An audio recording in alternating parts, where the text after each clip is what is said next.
ಜಿಲ್ಲಾ ಕುರುಬ ಸಂಘದಲ್ಲಿ ಹಣದ ವಿಚಾರವಾಗಿ ಭ್ರಷ್ಟಾಚಾರ ನಡೆದಿದೆ ಎಂದು ಆರೋಪ ಮಾಡಿರುವುದು ಸರಿಯಲ್ಲ. ಭ್ರಷ್ಟಾಚಾರ ನಡೆದಿದ್ದರೆ ಬನ್ನಿ ಲೆಕ್ಕ ಕೊಡುವೆ ನಿಮ್ಮ ಪ್ರಚಾರಕ್ಕಾಗಿ. ಸುಖ ಸುಮ್ಮನೆ ಸಂಘದ ಮೇಲೆ ಅಪಪ್ರಚಾರ ಸರಿಯಲ್ಲ ಎಂದು ಕೆಆರ್ ನಗರ ಕನಕ ಗುರುಪೀಠದ ಶಿವಾನಂದಪುರಿ ಮಹಾಸ್ವಾಮೀಜಿ ಹೇಳಿದ್ದಾರೆ.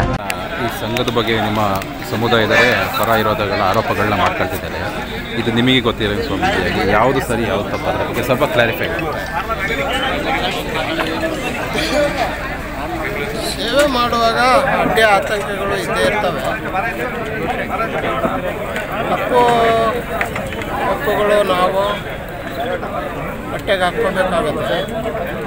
ಆದರೆ ಅಂಥ ತಪ್ಪುಗಳು ಏನೂ ನಡೆದಿಲ್ಲ. ಜಿಲ್ಲಾದ್ಯಂತ ಅವರು ಅಧ್ಯಕ್ಷರಾಗಿ ಬೇಕಾದಷ್ಟು ಕೆಲಸ ಕಾರ್ಯಗಳನ್ನು ಮಾಡಿದ್ದಾರೆ ಅನ್ನೋದು ಯಾರಿಗೂ ಗೊತ್ತಿಲ್ಲದೆ ಇರೋ ವಿಷಯ ಏನೂ ಅಲ್ಲ.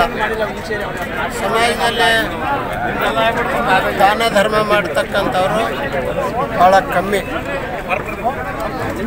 ಕೊಟ್ಟವರು ಯಾರೂ ಮಾತಾಡ್ತಾ ಇಲ್ಲ, ಕೊಡದೇ ಇರೋರದೇ ಹಾವಳಿ ಜಾಸ್ತಿ ಆಗಿದೆ. ಹಾಗಾಗಿ ಇಂಥ ವಿಷಯಗಳು ಎಲ್ಲ ಹೊರಗೆ ತಗೊಂಡು ಹೋಗಬಾರ್ದು ಅಂತ ನಾ ಹೇಳಿದಾಗಲೂ ಕೂಡ ಅದು ಮೀರಿ ನಡೀತಾ ಇದೆ ಅಂದರೆ ಅದಕ್ಕೆ ಅವ್ರಿಗೇನು ಮಾಡೋಕ್ಕಾಗೋದಿಲ್ಲ. ಹಾಸನ ಜಿಲ್ಲೆಯ ಚನ್ನರಾಯಪಟ್ಟಣ ತಾಲೂಕಿನ ಅಣತಿ ಗ್ರಾಮದಲ್ಲಿ ನಡೆದ ಧಾರ್ಮಿಕ ಕಾರ್ಯಕ್ರಮದಲ್ಲಿ ಸುದ್ದಿಗಾರರೊಂದಿಗೆ ಮಾತನಾಡಿದ ಅವರು, ಜಿಲ್ಲಾ ಕುರುಬ ಸಂಘದ ಅಧ್ಯಕ್ಷರಾದ ಪಟೇಲ್ ಶಿವಪ್ಪ ಕಳೆದ 10 ವರ್ಷಗಳಿಂದ ಸಮುದಾಯದ ಅಭಿವೃದ್ಧಿಗಾಗಿ ಶ್ರಮಿಸಿದ್ದಾರೆ. ಸಮುದಾಯಕ್ಕಾಗಿ ಕೆಲಸ ಮಾಡಿರುವ ಶಿವಪ್ಪ ಅವರ ವಿರುದ್ಧ ಇಲ್ಲ ಸಲ್ಲದ ಆರೋಪಗಳನ್ನು ಮಾಡುವುದು ಸರಿಯಲ್ಲ. ಪಟೇಲ್ ಶಿವಪ್ಪ ಜಿಲ್ಲೆಯಲ್ಲಿ ಬೇಕಾದಷ್ಟು ಕೆಲಸ ಕಾರ್ಯಗಳನ್ನು ಮಾಡಿದ್ದಾರೆ. ಇದು ಎಲ್ಲರಿಗೂ ತಿಳಿದಿರುವ ವಿಚಾರ. ಆದರೆ ಸಂಘಕ್ಕೆ ಏನೂ ಕೊಡುಗೆ ಇಲ್ಲದವರದ್ದೇ ಹಾವಳಿ ಹೆಚ್ಚಾಗಿದೆ. ಅವರ ಶಕ್ತಿ ಮೀರಿ ಹೋರಾಟ ನಡೆಸುತ್ತಿದ್ದಾರೆ. ಇದು ಒಳ್ಳೆಯ ಬೆಳವಣಿಗೆ ಅಲ್ಲ ಎಂದು ಅಸಮಾಧಾನ ಹೊರಹಾಕಿದ್ದಾರೆ. ಆದರೂ ಅವರ ಶಕ್ತಿ ಎಷ್ಟಿದೆ ಅಷ್ಟು ಪ್ರದರ್ಶನ ಮಾಡ್ತಾ ಇದ್ದಾರೆ. ಆದರೆ ಸಮಾಜ ಮಾತ್ರ ಆ ಸೇವೆಯ ಹಿಂದೆ ಇರಬೇಕು. ಯಾಕೆಂದರೆ ಸೇವೆ ಸಮರ್ಪಣೆ ಆಗಿದೆ, ಲೋಕಾರ್ಪಣೆ ಆಗಿದೆ. 25 ಎಕರೆ ಜಮೀನು ಇವತ್ತು ಏನು ಮಾಡಬೇಕು ದುರಸ್ತಿ ಎಲ್ಲ ನಡೀತಾ ಇದೆ ಕಾರ್ಯಗಳು.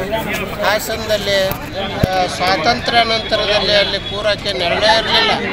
ಅಂಥದ್ರಲ್ಲಿ ಇವತ್ತು ತನ್ನ ಮನೆ ಕೆಲಸ ಬಿಟ್ಟು ತನ್ನ ಬಾಳು ಬಿಟ್ಟು ಸಂಘದವ್ರನ್ನೆಲ್ಲ ಕರ್ಕೊಂಡು ಏನು ಒಬ್ಬರೇ ಏನು ಕೆಲಸ ಮಾಡಿಲ್ಲ. ಅಲ್ಲೊಂದು ಕಮಿಟಿ ಇದೆ, ಆ ಕಮಿಟಿಯವ್ರನ್ನೆಲ್ಲ ಕರ್ಕೊಂಡು ಅವ್ರ ಜೊತೆಯಾಗಿ ಕೆಲಸ ಮಾಡಿದ್ದಾರೆ.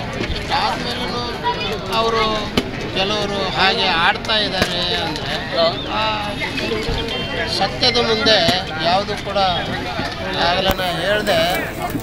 ಕೊನೆಗೆ ಗೆಲ್ಲೋದು ಯಾವುದಪ್ಪ ಅಂದರೆ ಸತ್ಯಮೇವ ಕುರುಬರ ಸಂಘ ಬರೀ ವಿದ್ಯಾರ್ಥಿ ನಿಲಯ ಡಾಕ್ಟರ್ ದೊಡ್ಡಗೌಡರ ಕಾಲದಲ್ಲಿ ಆಗಿರೋದು ಬಿಟ್ಟರೆ ಇನ್ನೇನು ಕೆಲಸವೇ ಆಗಿರಲಿಲ್ಲ.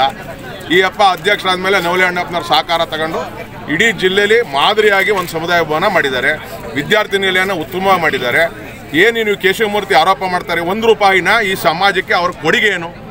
1 ರೂಪಾಯಿನ ಕೊಡುಗೆನೂ ಕೊಡದೇ ಇರ್ತಕ್ಕಂಥ ವ್ಯಕ್ತಿ ಮಾಡೋರನ್ನ ಕಾಲೆಳೆಯಕ್ಕೆ ಓಡಾಡೋದು, ಮಾಡೋದನ್ನ ತಡೆಯಕ್ಕೆ ಓಡಾಡೋದು, ಬರೀ ಇದೇ ಕೆಲಸ ಆಗಬಾರ್ದು. ಇದು ಮುಂದೆ ಸಮಾಜ ಸುಮ್ಮನವ್ರೆ ಅಂತ ತಿಳ್ಕೊಂಡವ್ರೆ. ಇಡೀ ಸಮಾಜ ಅವ್ರನ್ನ ಖಂಡಿಸ್ತಕ್ಕಂಥ ಕಾರ್ಯಕ್ರಮಗಳು ಆಗುತ್ತೆ. ಅದಾಗಬಾರ್ದು. ಈ ಸಮಾಜದ ಎಲ್ಲರೂ ಒಗ್ಗಟ್ಟಾಗಿ ಹೋಗ್ಬೇಕು. ಈ ಸಮಾಜನ ತುಳಿಯಬಾರ್ದು. ಎಲ್ಲರೂ ಈ ಸಮಾಜಕ್ಕೆ ಕೆಲಸ ಮಾಡೋರಿಗೆ ಪ್ರೋತ್ಸಾಹ ಕೊಡಬೇಕು ಅಂತ ಈ ಸ್ವಾಮೀಜಿಯವ್ರ ಮುಂದೆ ಅವರಿಗೆ ನಿಮ್ಮ ಮುಖಾಂತರ ಮನವಿ ಸಲ್ಲಿಸ್ತೀನಿ.